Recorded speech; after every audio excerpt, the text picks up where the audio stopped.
سامعین سے گزارش ہے کہ ایلیکوینٹ ادب اور ایلیکوینٹ ادب ایکسٹراس میں جتنے بھی مشہور تاریخی ناولز اور فکشنل ناولز کمپلیٹ ہو چکے ہیں اس کا مطالعہ ہمارے پلے لسٹ سیکشن میں کریں اور زیادہ سے زیادہ شیئر کرنے کی کوشش کریں، اور ہم سے رابطہ کرنے کے لیے فیس بک اور ٹویٹر پر فالو کریں، اور ہماری ٹیم کی فائنینشیل سپورٹ کے لیے ڈسکرپشن میں دیے گئے پیٹریون کی لنک چیک کر سکتے ہیں۔ جزاک اللہ۔ بسم اللہ الرحمن الرحیم۔ اورنگزیب عالمگیر، شہنشاہ ہند اورنگزیب کی زندگی پر مبنی سچی داستان۔ جب مقرب خان نے سمبھاجی پر فتح پا کر سمبھاجی، اس کے بیٹے اور 26 دوسرے افراد جن میں مردوں کے علاوہ عورتیں بھی تھیں گرفتار کر لیا اور بڑی شان سے انہیں لے کر اورنگزیب کی طرف روانہ ہوا، تو اورنگزیب نے اسے قیمتی تحائف 50,000 نقد اور 7,000 منصب عطا کیا تھا۔ سمبھاجی نے چونکہ رعایا پر بے پناہ ظلم کیا تھا، لوگوں کو طرح طرح کی تکلیفیں دی تھیں، عورتوں کو بے عزت کیا تھا، بچوں اور بوڑھیوں تک کو قتل کر دیا تھا، اس لیے اسے بھی شہنشاہ ہند اورنگزیب کے حکم سے موت کے گھاٹ اتار دیا گیا۔ سمبھاجی کی موت سے شیواجی کا بڑا جانشین ختم ہو گیا تھا، مگر مرہٹوں نے اپنی جد و جہد نہ چھوڑی اور نہ ان کی جمعیت منتشر ہوئی۔ انہوں نے فوراً شیواجی کے دوسرے بیٹے راجہ رام کو اپنا راجہ بنا لیا اور راج گڑھ کے قلعے کو اپنا مرکز بنایا۔ اب راج گڑھ مرہٹوں کا سب سے بڑا مرکز اور قلعہ تھا۔ راج گڑھ کو بعض تواریخ میں رائے گڑھ لکھا گیا ہے۔ راجہ رام کو چین سے بیٹھنا نصیب نہ ہوا۔ مغل سردار اعتقاد خان نے جلد ہی مرہٹہ دارالسلطنت رائے گڑھ کا محاصرہ کر لیا۔ راجہ رام بڑی مشکل سے جان بچا کر بھاگ نکلا اور ٹھوکریں کھاتا ہوا گنگی پہنچا۔ ادھر رائے گڑھ پر مغل سردار اعتقاد خان نے قبضہ کر لیا۔ یہی اعتقاد خان بعد میں نصرت جنگ اور ذوالفقار خان کے نام سے مشہور ہوا تھا۔ مرہٹہ خاندان کی تمام عورتیں، بچے، جن میں سمبھاجی کا 7 سالہ بیٹا شاہوجی بھی تھا، اورنگزیب کے کیمپ میں پہنچا دیے گئے تھے۔ اورنگزیب نے ان سے نہایت باعزت سلوک کیا اور ان کے آرام و آسائش کا پورا خیال رکھا تھا۔ گزشتہ 4 سال سے اورنگزیب بیجاپور کے عادل شاہی سلطنت کے خلاف کوئی قدم نہ اٹھا سکا تھا، کیونکہ اس کی توجہ سمبھا اور شہزادہ اکبر کی طرف تھی۔ اب اورنگزیب نے پھر عادل شاہی حکومت کی طرف توجہ کی اور عادل شاہ کو دوستانہ خطوط اور خلعتیں روانہ کیں، مگر عادل شاہی اس کے دوست بننے پر تیار نہیں ہوتے، بلکہ اندر ہی اندر جنگ کی تیاریاں کرتے۔ آخر مغلوں نے بیجاپور کا محاصرہ کر لیا۔ اس وقت فوجوں کی کمان روح اللہ خان، قاسم خان اور خان جہاں کے پاس تھی، مگر یہ محاصرہ ناکام ثابت ہوا۔ اس کی بڑی وجہ مغل کمانڈری کے آپس کے اختلافات تھے۔ مجبوراً اورنگزیب کو خود وہاں جانا پڑا تھا۔ اس نے وہاں پہنچتے ہی سخت دباؤ ڈالا اور محاصرے میں اتنی شدت پیدا کی کہ قلعے والوں کو باہر سے رسد ملنا بند ہو گئی اور وہاں فاقوں کی نوبت آ گئی۔ مجبور ہو کر عادل شاہی سلسلے کے آخری تاجدار سکندر نے اپنے امیروں کو اورنگزیب کی خدمت میں بھیجا۔ اورنگزیب نے ان کی پذیرائی کی اور صلح کی شرائط طے ہو گئیں۔ سکندر عادل شاہ اپنا دارالسلطنت چھوڑ کر رسول پور میں اورنگزیب کے کیمپ میں آ گیا۔ اس کا گرم جوشی سے خیر مقدم کیا گیا اور اسے شاہ کی جگہ خان کے خطاب سے نوازا گیا۔ اس کے لیے 1 لاکھ سالانہ پنشن بھی منظور ہو گئی اور اس کے تمام عہدیداروں کو مغل ملازمت میں لے لیا گیا۔ اورنگزیب بیجاپور میں داخل ہوا۔ جس دروازے سے وہ داخل ہوا تھا اس کا نام فتح دروازہ رکھا گیا۔ بیجاپور کے حکمران کے محل میں اور آثار شریف میں در و دیوار پر جتنی بھی تصویریں نقش تھیں وہ سب مٹا دی گئیں، کیونکہ اورنگزیب کے خیال میں وہ احکام قرآنی کے برعکس تھیں۔ بیجاپور کی حیثیت اب دارالسلطنت کے بجائے ایک صوبائی صدر مقام کی ہو گئی تھی۔ اس فتح کے صرف 2 سال بعد بیجاپور میں طاعون کی وبا پھیل گئی اور تقریباً نصف آبادی موت کے گھاٹ اتر گئی تھی۔ اس طرح پورا شہر ایک ویرانہ بن گیا تھا۔ بیجاپور کا سابق حکمران سکندر، جو دولت آباد کے قلعے میں نظر بند تھا، اس نے 13 اپریل 1700 عیسوی میں 32 سال کی عمر میں انتقال کیا تھا۔ جب تک مغل مرہٹوں اور بیجاپور سے برسر پیکار رہے، گولکنڈے کے قطب شاہی بڑے آرام سے رہے۔ قطب شاہ باقاعدگی سے خراج ادا کرتا رہا، پر ابوالحسن گولکنڈہ کے تخت پر بیٹھا۔ یہ حکمران سلاطین گولکنڈہ کا آخری تاجدار تھا۔ اس نے حکومت کی تمام ذمہ داریاں اپنے ہندو وزیر کے سپرد کر دیں اور خود رات دن محل میں اپنی داشتاؤں کے ساتھ عیش و عشرت میں مصروف رہتا تھا۔ اس کا نتیجہ یہ ہوا کہ پورا اقتدار حکومت اس کے بھائی کے بھتیجے رستم راؤ کے ہاتھوں میں آ گیا۔ اس نے مسلمانوں پر ظلم کرنا شروع کر دیا۔ اس کے علاوہ اس کا وزیر مرہٹوں سے بھی ساز باز رکھتا تھا۔ انہی دنوں ابو الحسن کا ایک خط پکڑا گیا جس میں ابو الحسن نے شاہی دربار میں اپنے سفیر کو لکھا تھا کہ اورنگزیب کے بیجاپور کے حکمرانوں کے ساتھ بڑا ظلم کیا ہے۔ وہ خط اورنگزیب کے سامنے پیش کیا گیا، جس کے نتیجے میں اورنگزیب نے شاہ عالم کو حیدرآباد پر حملہ کرنے کے لیے روانہ کیا۔ شاہ عالم کا راستے ہی میں قطب شاہی فوج سے مقابلہ ہو گیا۔ دونوں میں جنگ شروع ہو گئی۔ آخر قطب شاہی سپہ سالار میر محمد ابراہیم مغلوں سے مل گیا، جس کی وجہ سے قطب شاہی فوج واپس چلی گئی۔ سپہ سالار کی غداری کی وجہ سے حیدرآباد کے دفاع کو سخت نقصان پہنچا۔ ابو الحسن اس قدر دل برداشتہ ہوا کہ سب کچھ چھوڑ کر گولکنڈے کے قلعے میں پناہ گزین ہو گیا۔ پھر ابو الحسن نے اورنگزیب کے پاس اطاعت کی درخواست بھیج دی۔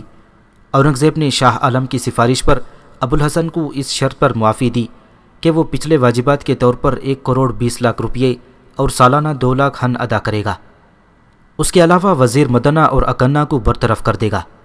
ابو الحسن مدنہ کے معاملے کو ٹال دینا چاہتا تھا، مگر گولکنڈے کے بازار میں ہجوم مدنہ اور اکنہ پر ٹوٹ پڑا اور اسے موت کے گھاٹ اتار دیا گیا اور انہیں موت کے گھاٹ اتار دیا گیا۔ آخر قطب شاہی حکمران ابو الحسن نے نہایت خاموشی مگر پروقار کے ساتھ تخت سے دستبرداری اختیار کر لی۔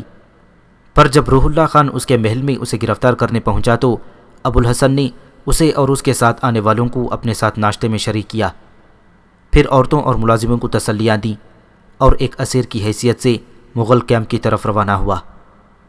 شام کو شاہ عالم نے ابو الحسن کو اورنگزیب کے سامنے پیش کیا۔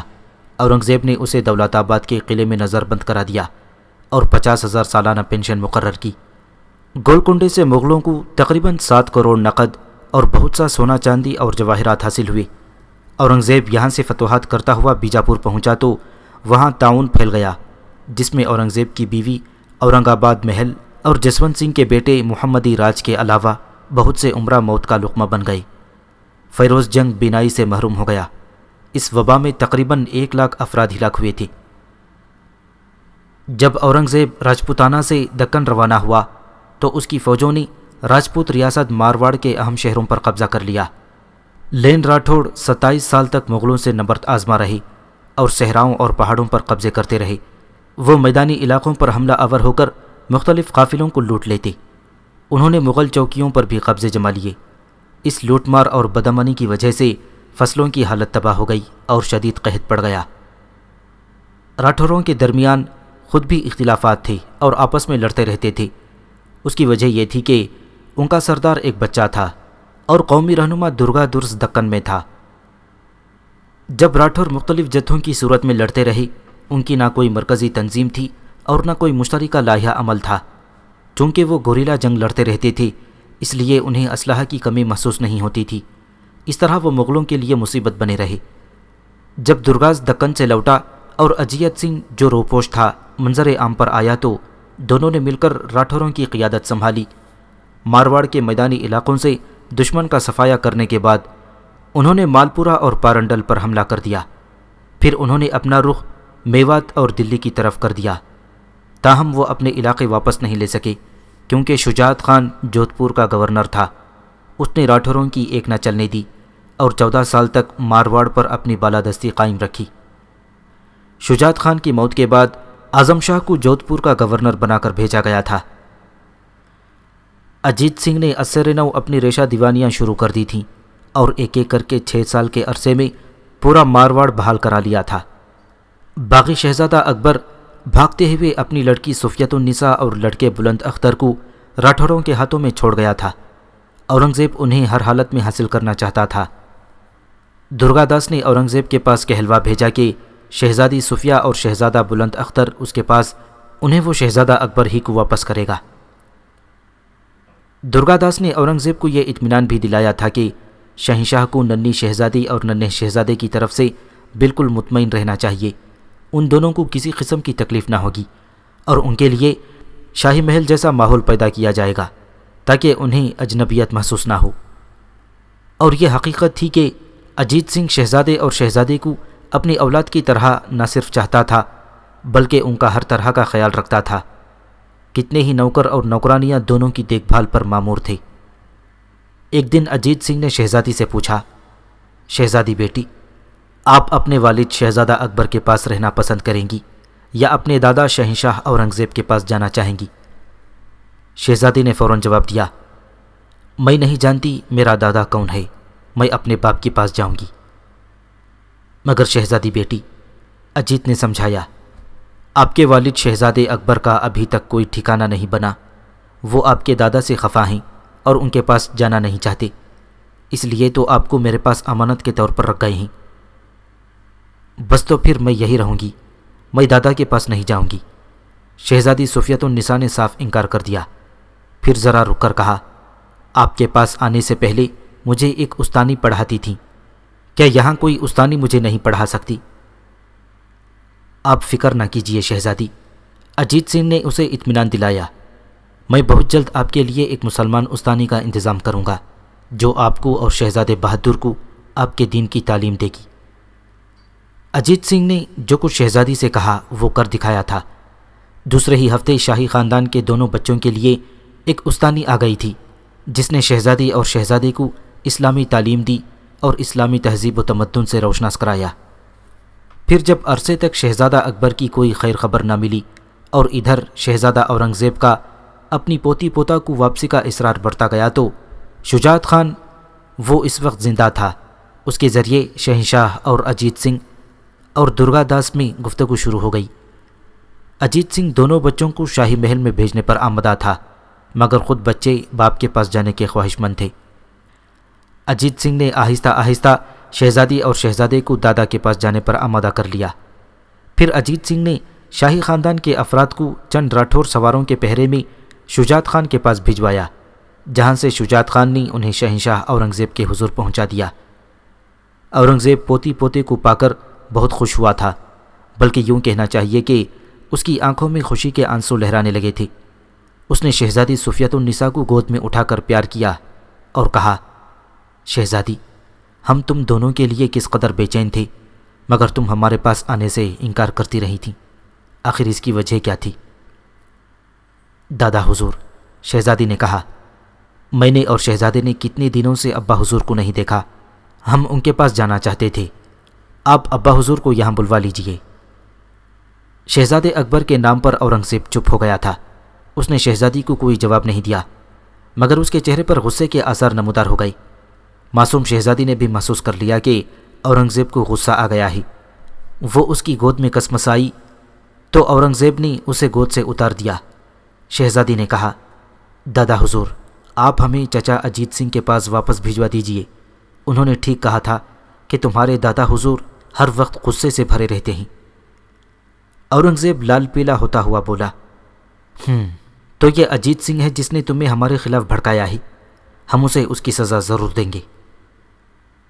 اس وقت شہزادہ بلند اختر، جو شہزادی سے 2 سال چھوٹا تھا، بہن کے برابر آ کر کھڑا ہوا، سر بلند کر کے اورنگزیب کو دیکھا اور کمر میں لٹکی ٹین کی تلوار کو کھینچ کر بلند کرتے ہوئے کہا، دادا حضور، اگر آپ چاچا اجیت سنگھ کو سزا دیں گے تو ہم آپ کو اپنی تلوار سے ماریں گے۔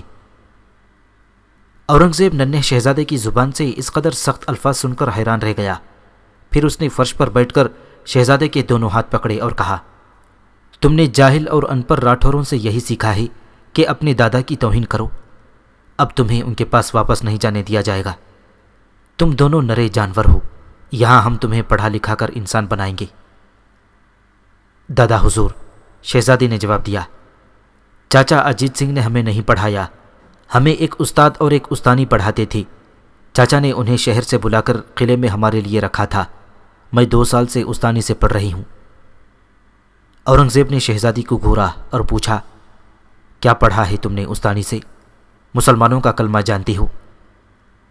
جی دادا حضور، شہزادی بولی، میں تمام کلمے جانتی ہوں، میں یہ بھی جانتی ہوں کہ ہمارے نبی محمد الرسول اللہ صلی اللہ علیہ وسلم ہیں۔ مسلمانوں پر 5 وقت کی نماز فرض ہے اور مسلمان سال میں 1 ماہ کے روزے رکھتے ہیں، وہ دن بھر کچھ نہیں کھاتے اور شام کو کھاتے ہیں۔ اورنگزیب کا چہرہ خوشی سے دمک اٹھا۔ اس نے دوبارہ شہزادی کو گود میں اٹھا لیا اور کہا، واہ بھائی، ہماری شہزادی تو سب کچھ پڑھ چکی ہے، تمہارا چچا اجیت سنگھ واقعی ایک اچھا آدمی ہے۔ تعجب کی بات ہے کہ اس نے تمہیں اسلام کی تعلیم دلوائی۔ ننھے شہزادے نے چیخ کر کہا، دادا حضور، اب تو آپ اجیت چاچا کو کچھ نہیں کہیں گے۔ اورنگزیب نے جواب دیا، تمہارے چاچا نے ہم پر احسان کیا ہے، ہم اسے انعام دیں گے۔ تم دیکھو گے ہم اسے اپنی نوازشوں سے کس طرح نوازتے ہیں۔ اورنگزیب نے اس سلسلے میں تحقیق کی تو اسے معلوم ہوا کہ راٹھوڑ سرداروں درگا داس اور اجیت سنگھ نے شہنشاہ کے پوتے اور پوتی کی تعلیم و تربیت پر ہر ممکن کوشش کی تھی۔ شہزادی کے لیے ایک مسلمان خاتون کو بطور اتالق مقرر کیا اور اسے دینی تعلیم دلوائی۔ چنانچہ شہنشاہ اورنگزیب کے دل میں راٹھوروں کی طرف سے جو کدورت تھی وہ جاتی رہی۔ اورنگزیب نے راٹھوروں کے اس حسن سلوک کا صلہ یوں دیا کہ نہ صرف اجیت سنگھ کو غیر مشروط طور پر معاف کر دیا بلکہ اسے 3 پرگنے بطور جاگیر عطا کر کے اس کا عہدہ بھی مقرر کر دیا۔ دوسری طرف اس نے درگا داس کو 3 ہزاری منصب دے کر مغل ملازمت میں لے لیا اور گجرات کی کمان اس کے سپرد کر دی۔ لیکن یہ دونوں راجپوت اورنگزیب سے مطمئن نہ ہو سکے، یا پھر انہیں مارواڑ کی یاد ستانے لگی۔ چنانچہ پہلے درگا داس بھاگ کر مارواڑ چلا گیا، پھر اجیت سنگھ بھی اس سے جا ملا۔ مگر مارواڑ کے حالات ان دنوں بہت خراب تھے، وہاں قحط پڑ گیا تھا۔ اب ان دونوں کو اپنی غلطی کا احساس ہوا اور افسوس کرنے لگے۔ ادھر شہزادے اکبر کی بیٹی شہزادی صفیہ اور شہزادہ بلند اختر اپنے ان دونوں محسنوں یعنی درگا داس اور اجیت سنگھ کو یاد کرتے اور دادا سے کہتے تھے، دادا حضور، آپ کیسے بادشاہ ہیں؟ ہمارے چچا درگا جی اور اجیت کو نہیں بلا سکتے، وہ ہمیں بہت یاد آتے ہیں۔ اورنگزیب افسوس سے کہتا، میرے بچوں، میں نے تو ان کی طرف سے اپنا دل صاف کر لیا تھا، مگر انہیں دربار کی عیش و عشرت کی زندگی پسند ہی نہیں۔ وہ پھر جنگلوں پہاڑوں میں اپنے قلعے میں واپس چلے گئے ہیں۔ اور شہزادی صفیہ بھولے پن سے کہتی، پھر دادا حضور ہمیں بھی وہیں بھیج دیجئے، ہماری استانی ماں بھی تو وہی رہتی ہیں، ہم ان کے پاس رہیں گے۔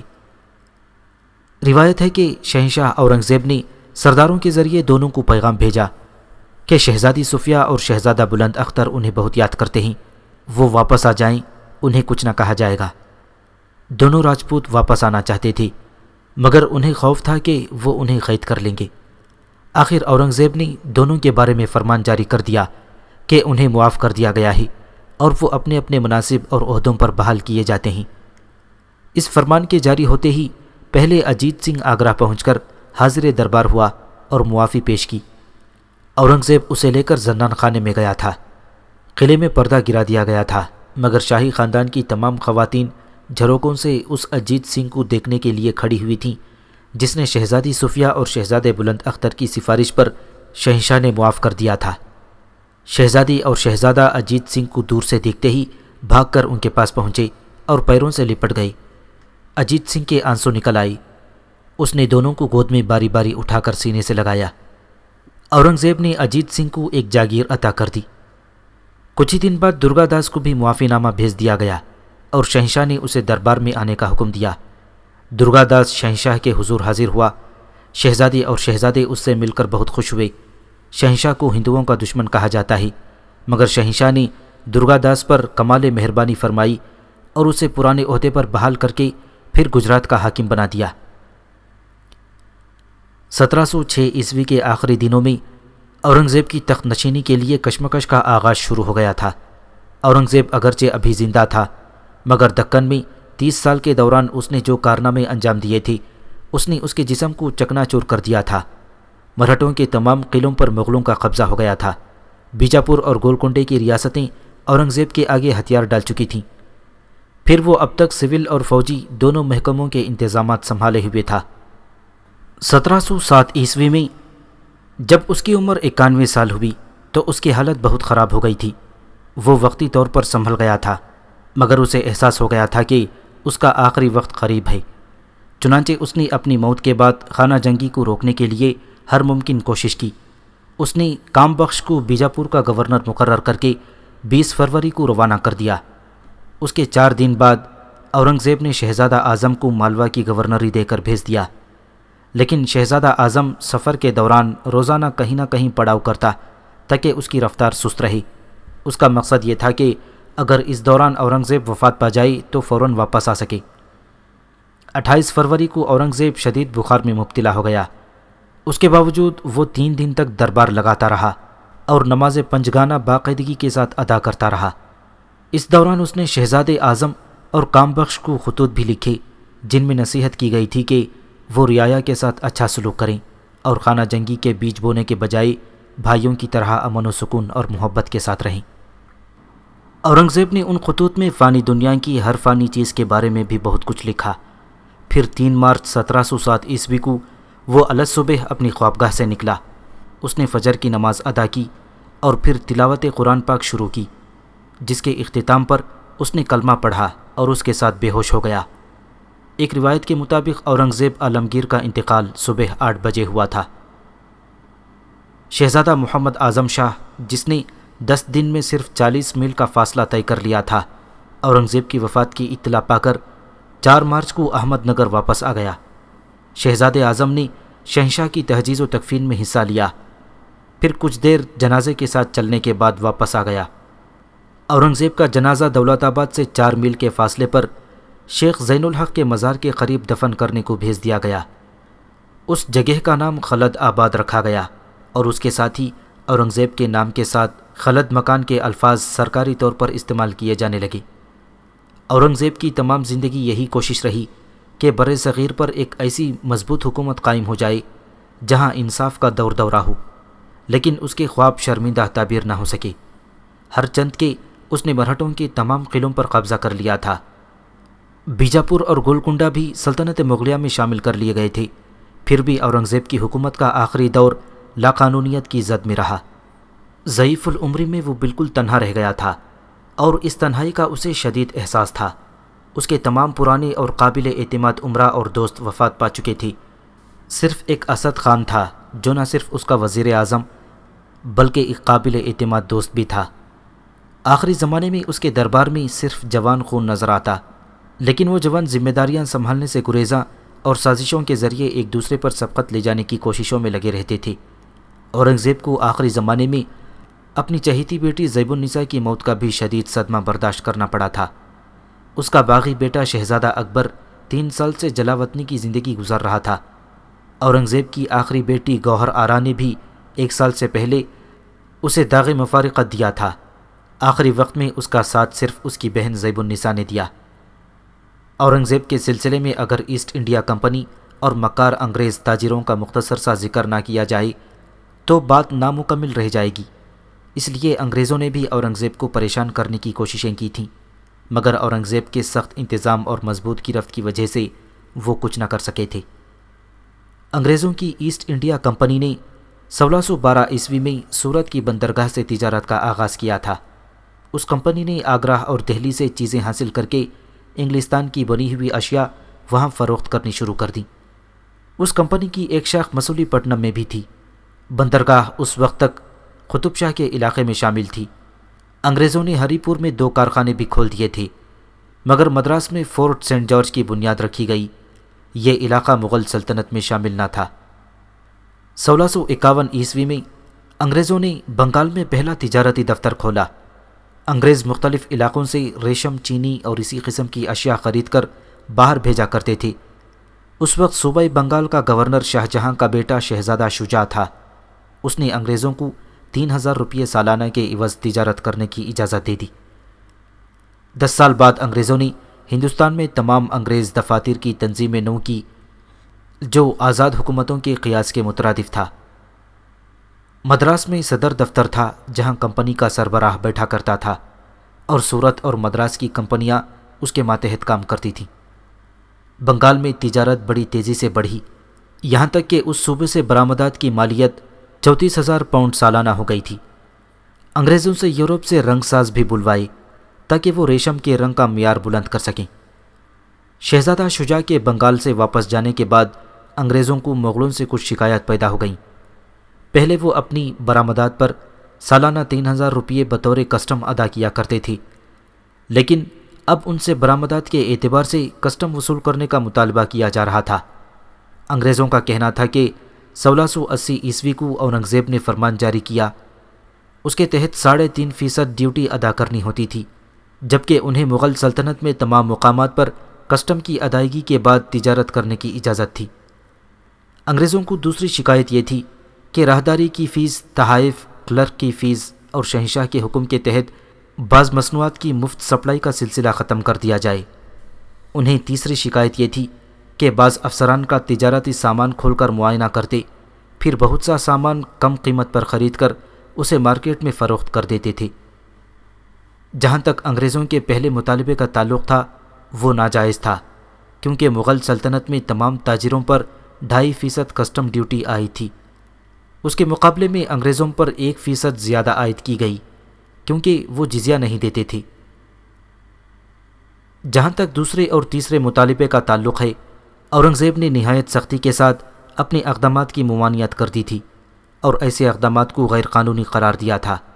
لہٰذا جو کچھ انگریز کرتے تھے وہ اورنگزیب کے احکامات کے خلاف کرتے تھے۔ اس کے علاوہ اورنگزیب کے دور حکومت کے دوسرے سال ہی راہداری ختم کر دی گئی تھی۔ اورنگزیب نے اپنے پوتے عظیم الشان کو سختی سے منع کر دیا تھا کہ وہ انگریزوں سے زبردستی یا کم قیمت پر کوئی چیز حاصل نہ کرے، لیکن انگریزوں نے بعض افسروں کے ساتھ مل کر بدعنوانیاں شروع کر دیں، تو ان افسروں نے بھی انگریزوں کی کمزوری سے فائدہ اٹھانا شروع کر دیا۔ اورنگزیب کے لیے یہ ممکن نہ تھا کہ وہ ہر جگہ موجود ہوتا۔ جب مغل حکومت نے انگریزوں کے یہ ناجائز مطالبات منظور نہیں کیے تو انہوں نے طاقت کے زور پر اپنے مطالبات منوانے کی کوشش شروع کر دی اور بنگال میں جنگ شروع ہو گئی۔ ہوا یہ تھا کہ مغل کمانڈر نے 3 انگریز سپاہیوں کو گرفتار کر لیا۔ اس کے جواب میں انگریزوں نے ہگلی کے شہر کو نظر آتش کر کے ایک مغل جہاز اپنے قبضے میں لے لیا اور بہت سی شاہی کشتیوں کو آگ لگا دی۔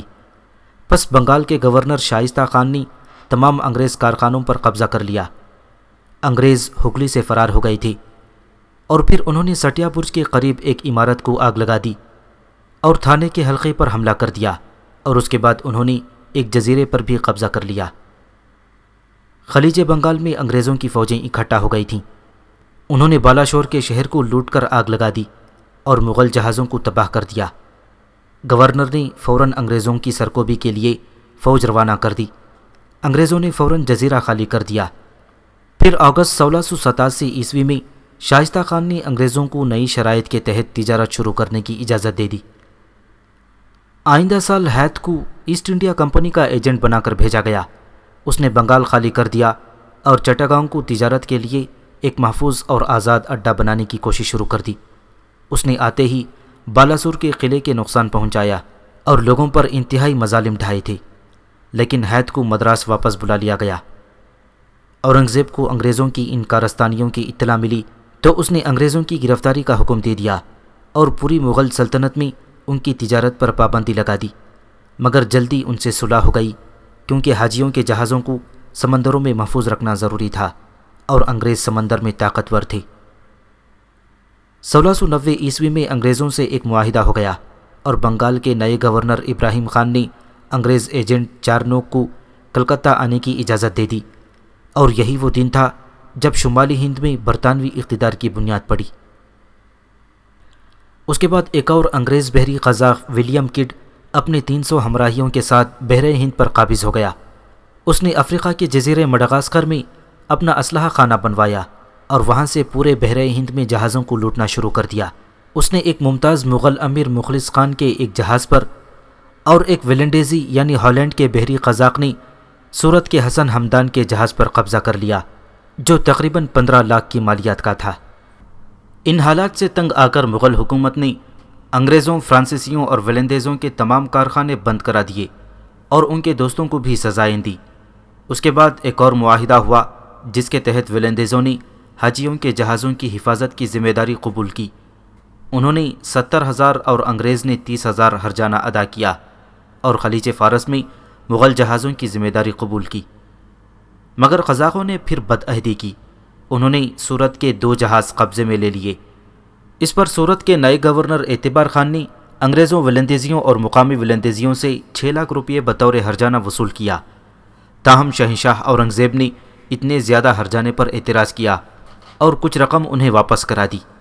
اس کے باوجود بدعہد انگریزوں اور ولندیزیوں نے اپنی کارروائیاں جاری رکھیں اور ولندیزیوں نے ایک بار پھر مکے سے آنے والے زائرین حج کے ایک جہاز پر قبضہ کر لیا۔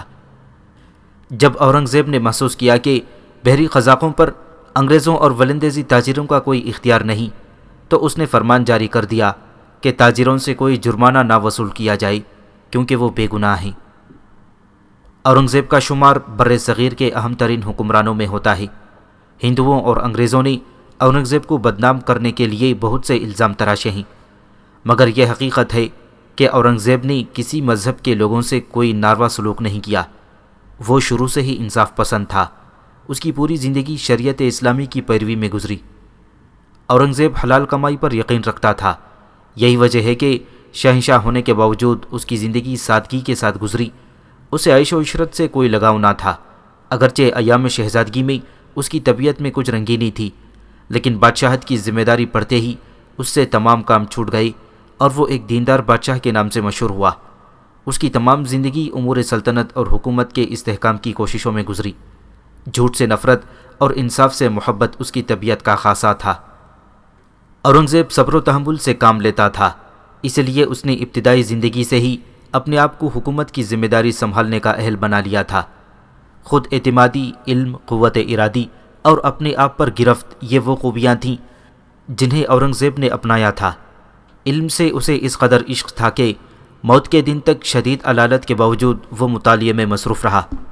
اسے عربی زبان سے لگاؤ اور فارسی زبان پر عبور حاصل تھا۔ فتاوی عالمگیری قانون شریعت کی منہ بولتی تصویر ہے، جس سے عالمگیر کی ذہانت اور مذہب سے بے پناہ عقیدت کا اظہار ہوتا ہے۔ اورنگزیب نے تخت نشینی سے قبل اپنی ذہانت اور حسن سلوک سے بڑے بڑے درباریوں کو اپنا دوست بنا لیا تھا۔ اس کی ذاتی زندگی لباس، خوراک، سادگی کا نمونہ تھی۔ شان و شوکت اور دولت و عمارت سے اسے ذرہ برابر لگاؤ نہ تھا۔ وہ اپنے آبا و اجداد کی طرح بہت سی شادیاں بھی کر سکتا تھا، مگر اس نے ایسا نہیں کیا۔ وہ نرمی کے وقت نرم خو اور سختی کے وقت آہن کی طرح سخت ہو جاتا تھا۔ خوشامد اور غیبت سے اورنگزیب کو سخت نفرت تھی۔ وہ ان باتوں کو برداشت ہی نہ کر سکتا تھا۔ بلا شبہ وہ اپنے وقت کا ایک ذہین، زیور علم سے آراستہ اور وسیع نظر انسان تھا۔ اس نے عوام کا معیار زندگی بلند کرنے اور انصاف کے تقاضوں کو پورا کرنے میں کوئی کسر نہ اٹھا رکھی۔ وہ شاہی خزانے سے ایک پائی بھی لینا حرام سمجھتا تھا۔ اس کا معمول تھا کہ صبح بیدار ہوتا، نماز فجر ادا کرتا، تلاوت کرتا، پھر قرآن کریم کی کتابت کرتا۔ کلام پاک کے کئی نسخے اس نے اپنے ہاتھ سے لکھے۔ اس کے فارغ اوقات عبادت میں گزرتے یا وہ کلاہ یعنی ٹوپیاں تیار کر کے انہیں فروخت کرا دیتا تھا۔ بس اسی رقم پر اس کی بسر اوقات ہوتی تھی۔ اورنگزیب حافظ قرآن تھا اور 24 گھنٹے میں صرف 3-3.5 گھنٹے آرام کرتا تھا۔ شہزادہ اعظم کے نام اس نے اپنے ایک خط میں لکھا: میری پیدائش پر لاتعداد لوگوں نے جشن منائے تھے، مگر بوقت رخصت میں تنہا ہوں۔ زندگی کے مقاصد عظیم ہوتے ہیں۔ مجھے ان لمحات کے ضائع ہونے کا شدید صدمہ ہے جو خدا کی عبادت اور اس کی یاد کے بغیر گزرے۔ کاش میں لوگوں کی خدمت اپنی حسب منشا کر سکتا۔ اسی لیے بعض وقت احساس ہوتا ہے کہ میری زندگی بے مقصد تھی جو بیکار گزری، مگر اب سوائے تاسف کے اور کیا ہو سکتا ہے۔ وقت اپنی یادوں کے نقوش ثبت کرتا جاتا ہے۔ میں بے حد کمزور ہوں اور دنیا سے رخصت ہوتے ہوئے اپنے گناہوں کا ایک بار عظیم موجود ہے۔ خدا رحیم اور کریم ہے، شاید میری بخشش کا سامان مہیا کر دے۔ اورنگزیب نے حکومت سنبھالتے ہی پرانے صوبوں میں تبدیلیاں کی اور ان کی حد بندی اثر نو کی گئی۔ اس کے دور میں صوبوں کی تعداد 21 ہو گئی تھی۔ اورنگزیب نے سلطنت کو اتنی وسعت دی جو اس سے قبل دور مغلیہ کو نصیب نہ ہوئی تھی۔ اورنگزیب پر مذہبی تعصب کا الزام عائد کیا جاتا ہے، حالانکہ اس نے کسی وقت بھی ہندوؤں سے ناروا سلوک نہیں کیا۔ قانون شریعت کا اطلاق ہندوؤں پر نہ تھا، وہ صرف جزیہ دیتے تھے اور اپنے مذہب کے عقائد اور رسومات کے تحت زندگی گزارتے تھے۔ ان کے مقدمات کا فیصلہ بھی ان کے قوانین کے تحت کیا جاتا تھا۔ ان کے لیے ہندو حج مقرر کیے گئے تھے۔ انہیں عبادت کرنے اور اپنے تہوار منانے کی مکمل آزادی تھی۔ صرف اخلاقی قوانین کا اطلاق ہندوؤں اور مسلمانوں دونوں پر یکساں ہوتا تھا۔ ہندو اہم عہدوں پر فائز تھے، ان کا کاروبار چمک رہا تھا، بہت سے جاگیردار تھے اور آرام سے زندگی بسر کر رہے تھے۔ یہ بیان ایک ہندو مورخ موجمدار کا ہے۔ اسی طرح دور عالمگیری کے ایک ہندو شاعر بھگوت داس نے کہا ہے: اورنگزیب ایک قابل احترام بادشاہ ہے۔ ہر مذہب کے لوگ آرام کی زندگی بسر کرتے ہیں اور سب اس سے محبت کرتے ہیں۔ ایک اور ہندو مصنف سری رام شرما نے اورنگزیب کے بارے میں لکھا ہے، اورنگزیب کے دور حکومت میں ہندو جن عہدوں پر فائز تھے ان کی تفصیل اس طرح ہے: 7,000 منصب پر 3 ہندو مقرر تھے، 6,000 پر 7 ہندو، 5,000 پر 16، 4,000 پر 11، 3,500 پر 5، 3,000 پر 21، 2,500 پر 11، 2,000 پر 46 اور 1,000 پر 33۔ امن منصب داروں میں ایسے ہندو بھی تھے جو اورنگزیب کے بدترین دشمنوں کے قریبی عزیز تھے، مثلاً اچلاجی یعنی شیواجی کا داماد تھا، بداجی شیواجی کا خالہ زاد بھائی تھا، راجا شیواجی کا پوتا تھا۔ اورنگزیب کے عہد کے 11ویں سال میں موسیقی کو ختم کر دیا گیا، جو موسیقار دربار سے وابستہ تھے انہیں الگ کر دیا گیا۔ اس سے اگلے سال اورنگزیب نے تخت نشینی کے موقع پر بادشاہ کو سونے میں تولنے کی رسم کو بند کر دیا۔ اس کے بعد سکوں پر کلمہ طیبہ کنندہ کرنے کی بھی ممانعت کر دی، کیونکہ اس طرح کلمے کی بے حرمتی ہوتی تھی۔ اورنگزیب نے نجومیوں کو بھی دربار سے الگ کر دیا، قیمتی دھاتوں کے بنے ہوئے قلمدان دربار سے اٹھوا دیے گئے، سونے چاندی کے تاروں سے شاہی ملبوسات کی تیاری بھی ممنوع قرار دے دی، تمام منشیات پر سخت پابندی عائد کر دی تھی۔ عصمت فروشی کا کاروبار ممنوع قرار دے کر یہ کاروبار کرنے والی عورتوں کو شادی کا حکم دیا گیا۔ ہندوؤں کو ستی کی رسم پر پابندی لگا دی گئی۔ اورنگزیب نے ہجری کیلنڈر کا استعمال شروع کر دیا۔ ہندوؤں کو بکرمی سال استعمال کرنے کی اجازت تھی۔ اورنگزیب نے ہندوؤں کے مندروں کی حفاظت کے بھی انتظامات کیے۔ اورنگزیب پر جن مندروں کے گرانے کا الزام ہے، دراصل وہ ایسے مندر تھے جنہیں ہندوؤں نے مسجدیں شہید کرنے کے بعد ان کی بنیادوں اور دیواروں پر مندر بنوائے تھے، یا پھر اورنگزیب نے ایسے مندروں کو گرانے کا حکم دیا جہاں ہندوستان بھر کے تمام بڑے بڑے پنڈت، راجپوت، مرہٹے اور جاٹ مل کر بیٹھتے تھے اور سلطنت مغلیہ کو ختم کرنے کے منصوبے بنایا کرتے تھے۔ ہندوؤں کے مذہب اور تہواروں کے بارے میں یہ اعتراض بھی کیا جاتا ہے کہ اس نے ہندوؤں کو حکم دیا تھا کہ وہ اپنے تہوار گھروں کے اندر منایا کریں۔ اس الزام کی حقیقت یہ ہے کہ گورنر گجرات نے شہنشاہ اورنگزیب کو لکھا تھا کہ گجرات کے ہندو ہولی دیوالی کے تہواروں پر بہت اودھم مچاتے ہیں، وہ آگ جلاتے ہیں تو مسلمانوں کی چیزیں بھی چھین کر اس میں ڈال دیتے ہیں۔ گجرات کے گورنر کے اس خط کے جواب میں اورنگزیب نے یہ فرمان جاری کیا تھا کہ چونکہ ہندو ہولی اور دیوالی کے تہواروں پر شراب پی کر گلیوں اور محلوں میں شور کرتے ہیں اور غلیظ قسم کی گالیاں ایک دوسرے کو دیتے ہیں، اس لیے ہندوؤں کو یہ حکم دیا جاتا ہے کہ وہ اس طرح کی حرکتوں سے باز آئیں اور ان تہواروں کو اپنے گھروں کی حدود میں منایا کریں۔ طرح طرح کے رنگوں سے ایک دوسرے کے کپڑے رنگنا ہندوؤں کے تہوار کا ایک حصہ ہے، لیکن مسلمانوں کو اس سے اس لیے تکلیف ہوتی تھی کہ ان کے نمازی کپڑے رنگ کے گندے پانی سے خراب ہو جاتے تھے، اس لیے وہ کوتوال شہر سے شکایت کرتے تھے۔ اس طرح کی شکایتیں جب شہنشاہ تک پہنچیں تو اس نے تہواروں کو گھروں کے اندر منانے کا حکم دیا تھا۔ اورنگزیب کی سلطنت کشمیر سے کاویری تک اور آسام سے کابل تک پھیلی ہوئی تھی۔ اس کے باوجود اس کا قانون اس قدر سخت تھا کہ بڑے سے بڑا حاکم قانون شکنی نہیں کر سکتا تھا۔ اورنگزیب افسروں اور قانون کے معاملے میں اپنے عزیزوں کی بالکل پرواہ نہ کرتا تھا۔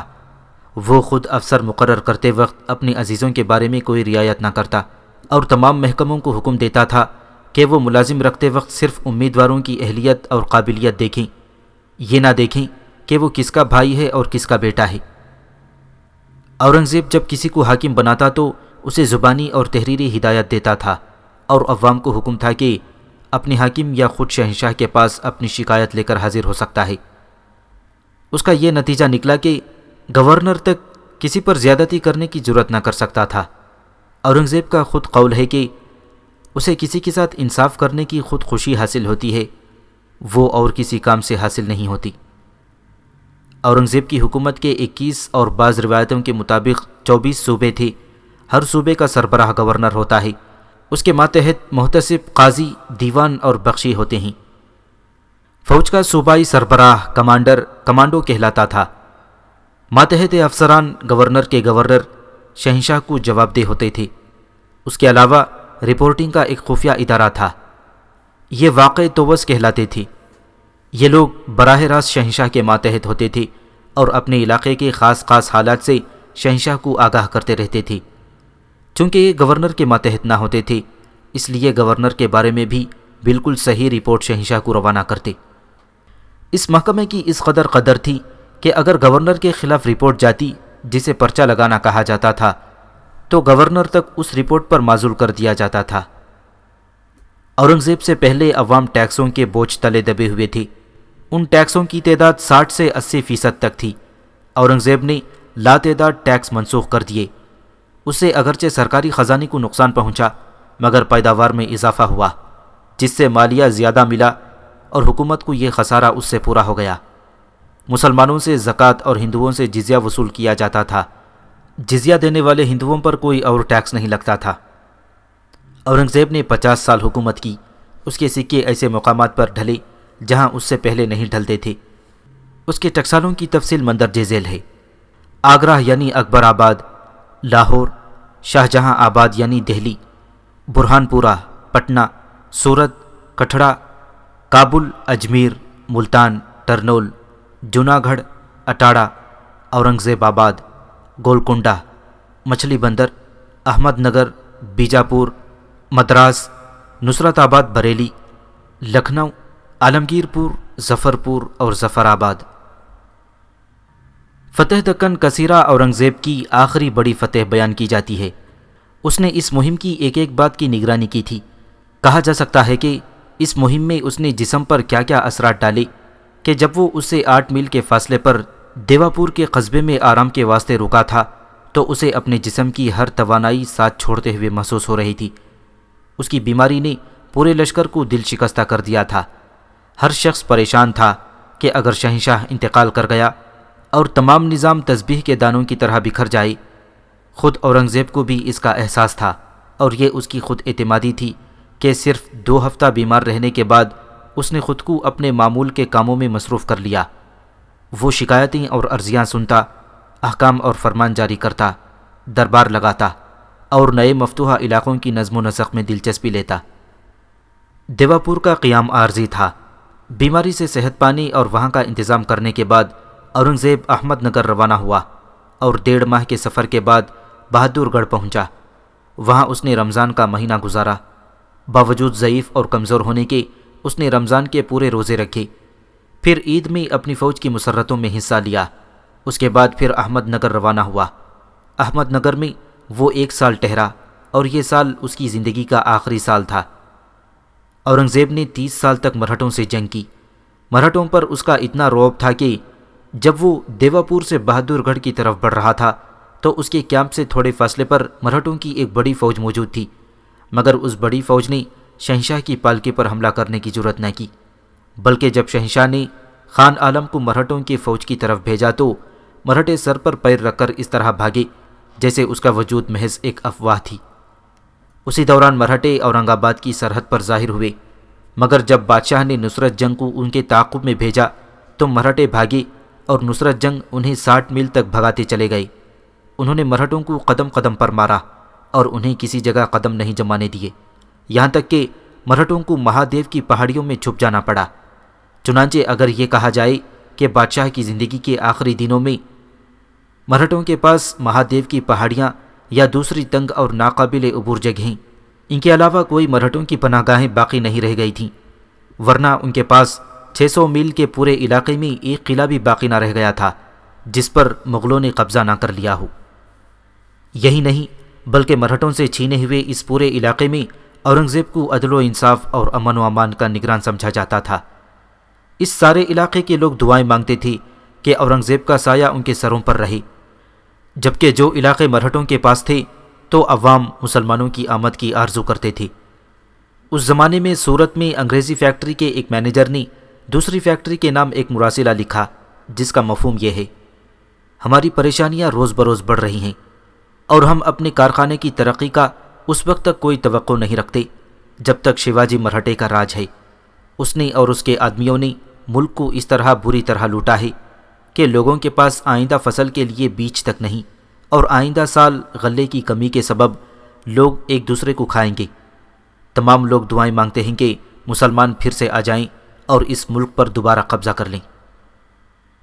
اورنگزیب کی بے تعصبی کے بارے میں ہندو مورخ سری رام شرما لکھتا ہے: اورنگزیب ہندوؤں کو ان کے تہواروں پر تحفے تحائف اور انعامات سے نوازتا تھا۔ دسہرے پر تو انعامات کی بارش ہو جاتی تھی۔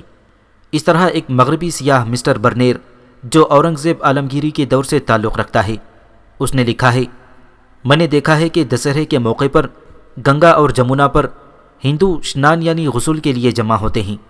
دریا کے دونوں کناروں پر دکانیں لگتی ہیں اور میلہ ہوتا ہے۔ ہندو عورتیں، مرد اور بچے مقدس پانی میں غسل کرتے ہیں۔ وہ اورنگزیب عالمگیر کو تحفے تحائف پیش کرتے ہیں اور شہنشاہ انہیں قبول کرنے کے بعد انہیں بھی انعام و اکرام اور تحائف سے نوازتا ہے۔ ان تحائف میں بسا اوقات ہاتھیاں بھی شامل ہوتی ہیں۔ مسٹر برنیر کا ذکر آیا ہے تو اس کتاب کے آخری صفحات میں اسی حوالے سے اورنگزیب عالمگیر کے بارے میں دو رائیں بھی سنتے چلیے۔ یہ دونوں واقعات میں نے بہت عرصہ پہلے کسی جگہ پڑھے تھے اور ان کی سند یاد نہیں پڑ رہی تھی۔ اب خیال آیا کہ شاید میں نے یہ دونوں واقعے شاہ جہاں کے ایام اسیری نام کی کتاب میں پڑھے ہیں۔ یہ خیال اس وجہ سے آیا کہ اس کتاب میں مسٹر برنیر کے حوالے سے بہت سے واقعات لکھے گئے ہیں۔ اگر مسئلہ درست ہے تو اپنے حافظے کے لیے اللہ کا شکر ادا کرتا ہوں، اور سند غلط ہے تو پڑھنے والوں سے التماس ہے کہ جس کسی کو صحیح سند کا علم ہو وہ مجھے لکھ کر ضرور بھیجیں۔ ان کا شکریہ میں پہلے سے ادا کر رہا ہوں۔ اورنگزیب کا پہلا واقعہ اس وقت کا ہے جب اس نے نئی شہنشاہی سنبھالی تھی۔ اورنگزیب کا والد سابق شہنشاہ شاہ جہاں قلعہ آگرہ میں قید تھا، اور اورنگزیب اکثر باپ کو دیکھنے یا مزاج پرسی کے لیے اس کے پاس جایا کرتا تھا۔ خیال رہے کہ اورنگزیب باپ کو قید کرنے کے باوجود اس نے ذل الہی اور اعلیٰ حضرت کر کے مخاطب کرتا تھا۔ ایک بار جب اورنگزیب باپ کو دیکھنے گیا تو اس نے پوچھا، علی جاں کو کسی چیز کی ضرورت تو نہیں؟ شاہ جہاں نے بڑے تحمل سے جواب دیا، شکریہ، مجھے کسی چیز کی ضرورت نہیں۔ پھر ذرا رک کر کہا، ہاں اگر ممکن ہو سکے تو چند بچوں کو میرے پاس پڑھنے کے لیے بھجوا دو، میری تنہائی ختم ہو جائے گی، اکیلے بیٹھے بیٹھے طبیعت گھبرا جاتی ہے۔ اورنگزیب نے اس درخواست کو غور سے سنا، کچھ سوچا اور بولا، علی جاں، اس خیال کو دماغ سے نکال دیجئے۔ حکومت کی باغ دوڑ آپ کے ہاتھوں سے نکل چکی ہے، مگر حکم چلانے کا چسکا ابھی تک ذہن کے گوشوں میں جاگزیں ہے۔ آپ کا دل نہیں گھبراتا، بلکہ بچے اس لیے پڑھانا چاہتے ہیں کہ بچوں پر حکم چلا کر آپ کی اپنی حکمرانی کے چسکے اور جذبے کو سکون دینا چاہتے ہیں۔ نہیں، یہ اب نہیں ہو سکتا۔ اور اورنگزیب نے صاف انکار کر دیا۔ یہاں اس سے بحث نہیں کہ اورنگزیب نے شاہ جہاں کے ساتھ کیا سلوک کیا ہے، بلکہ بتانا یہ مقصود ہے کہ اورنگزیب کس قدر ذہانت اور ذکاوت کا مالک تھا، انسانی شرشت کو سمجھنے کا اس میں کس قدر مادہ تھا۔ اس نے فوراً سمجھ لیا کہ شاہ جہاں بچوں کو پڑھانے کے بہانے اپنے حکمرانی کے جذبے کو بہلانا چاہتا ہے۔ اورنگزیب کا دوسرا واقعہ اس سے بھی زیادہ اہم ہے۔ یہ تو کسی جگہ لکھا جا چکا ہے کہ شہنشاہ نہایت لحیم اور شہیم اور پہلوان قسم کا آدمی تھا۔ اورنگزیب ہر عید پر باپ سے ملنے جاتا تھا۔ عید سے چند دن پہلے شاہ جہاں نے وزیر اعظم کی معرفت اورنگزیب کے پاس پیغام بھیجا کہ مجھے قید میں کئی سال گزر چکے ہیں، دل کی قدرتیں ختم ہو چکی ہیں، مگر اورنگزیب اب تک کسی عید پر بھی مجھ سے گلے نہیں ملا کہ باپ کے دل کی بیٹے کو قربت اور خوشبو سے تقویت حاصل ہو۔ اورنگزیب تک شاہ جہاں کا پیغام پہنچ گیا، اور کچھ ہی دن بعد اورنگزیب نے جواب بھجوایا کہ اس عید پر ہم اعلیٰ حضرت سے گلے ملیں گے۔ چنانچہ اورنگزیب نماز عید کے بعد پہلے تمام بڑے بڑے سرداروں اور امیروں سے ملا، پھر شاہی قید خانہ گیا کہ شاہ جہاں کی آرزو پوری کرے۔ اس وقت شہنشاہ اورنگزیب پوری شاہی پوشاک سے ملبوس تھا۔ شاہی لباس سے ہیرے جواہرات ٹکے ہوئے تھے اور سچے موتی کی لڑیاں بھی ہوتی تھیں جو ہلنے میں آواز دیتی تھیں، اور ان آوازوں سے لوگوں کو دور ہی سے معلوم ہو جاتا تھا کہ شہنشاہ کی سواری آ رہی ہے۔ چنانچہ شہنشاہ اپنے چند امیروں کے ساتھ باتیں کرتا ہوا شاہ جہاں کے سامنے پہنچا۔ شاہ جہاں گھنگروؤں اور موتیوں کی جھنکار سے سمجھ گیا کہ اورنگزیب آ رہا ہے۔ اس کے علاوہ اورنگزیب اپنی اونچی آواز میں گفتگو کرتا آ رہا تھا کہ اس کے آنے کی خبر بہت دور سے ہی مل گئی۔ یہ بات واضح رہے کہ شاہ جہاں کی آنکھیں اس قدر کمزور ہو گئی تھیں کہ وہ قریب سے آدمی کو بھی پہچان نہیں سکتا تھا۔ چنانچہ شاہ جہاں بیٹے کے استقبال اور اس کے گلے ملنے کے لیے کھڑا ہو گیا۔ اورنگزیب جوں جوں قریب آتا گیا، شاہ جہاں کے دل کی دھڑکنیں تیز ہوتی گئیں۔ پھر اورنگزیب نے اس کے بالکل قریب پہنچ کر کہا، اعلیٰ حضرت، میں آپ کی خواہش کے مطابق آپ سے گلے ملنے آ گیا ہوں۔ موتیوں کی جھنکار کے ساتھ شاہجہاں کی طرف بڑھا اور اس نے خود کو باپ کے کھلے بازوؤں میں دے دیا۔ پھر لوگوں نے دیکھا کہ لہیم شہیم شاہجہاں نے شاہی لباس میں ملبوس اورنگزیب کو اپنے بازوؤں میں اس قدر زور سے دبایا کہ اس کی صرف ایک چیخ نکلی اور اس کے ساتھ ہی اس کی گردن ایک طرف لٹک گئی۔ پھر شاہجہاں بڑے فخر اور حسرت سے بولا، تم لوگ گواہ رہنا کہ آج میں نے اورنگزیب کو اپنے مضبوط بازوؤں میں جکڑ کر ہمیشہ کے لیے ختم کر دیا۔ اس وقت قریب سے آواز آئی، علی جاہ، آپ نے درست فرمایا، مگر انسان کی جان صرف خدا کے ہاتھ میں ہے کہ خدا جب چاہے جلا بخشتا ہے اور جسے چاہے اٹھا لیتا ہے۔ یہ آواز اورنگزیب کے تھے اور اس نے اپنے ایک محافظ کو اپنا بہروپیہ بنا دیا تھا۔ واللہ اعلم۔ اورنگزیب نے اپنے عہد حکومت میں فلاح و بہبود اور نظم و نسق کو سدھارنے کے لیے جو کام کیے، شہاب الدین کے روز نامچے کی روح سے حسب ذیل تھے۔ اورنگزیب نے دریائی اور سمندری ڈاکوؤں کی سرکوبی کی، ڈاکوؤں پر قابو پا کر انہیں ڈھاکہ میں آباد کیا تھا، فرنگیوں کو شکست دی اور اس طرح اس رعایا کو محفوظ کر لیا جو ڈاکوؤں کے رحم و کرم پر تھی۔ اورنگزیب نے اندرونی نظم و نسق کو بہتر بنانے کے لیے نئے صدر کا انتخاب کیا اور خیراتی رفاہ عامہ کے کاموں کے لیے سرکاری وقفوں کو ان کے سپرد کر دیا۔ اپنی جاگیر کی آمدنی سے انہوں نے بہت سے خیراتی کام کیے تھے۔ اورنگزیب نے پورے صوبے میں ہر جگہ محنتی، ایماندار اور فرض شناس حکام متعین کیے تھے جو ان کے احکام پر فوری عمل کرتے۔ وہ خود روزانہ کھلی عدالت لگاتا، لوگوں کی شکایتیں سنتا اور ان کی تکلیفیں دور کرتا۔ اس کام کو وہ اپنا مقدس فریضہ سمجھتا تھا۔ انہوں نے مظالم کی سخت روک تھام کی، یہاں تک کہ ان کی اپنی جاگیر میں سے ان کے امین جن کاشتکاروں سے زیادہ رقم وصول کرتے، وہ اس رقم کو کاشتکاروں کو واپس دلاتے اور مجرموں کو سزا دیتے۔ اس نے خرید و فروخت سے ہر پابندی ہٹا لی اور تاجروں اور مسافروں کو ہر طرح کے محصول معاف کر دیے۔ انہوں نے جو محصول معاف کیے ان سے ہر سال 15 لاکھ روپے کی آمدنی صرف انہیں آپ اپنی جاگیر سے ہوتی۔ پورے بنگال پر جو رقم معاف کی گئی وہ بے شمار تھی۔ اس طرح کاشتکار اور تاجر ہر دباؤ اور ظلم سے بچا لیے گئے۔ غریبی اور احتیاج بنگال سے جلا وطن ہو گئی اور مزدور ڈھونڈنے سے نہ ملتے۔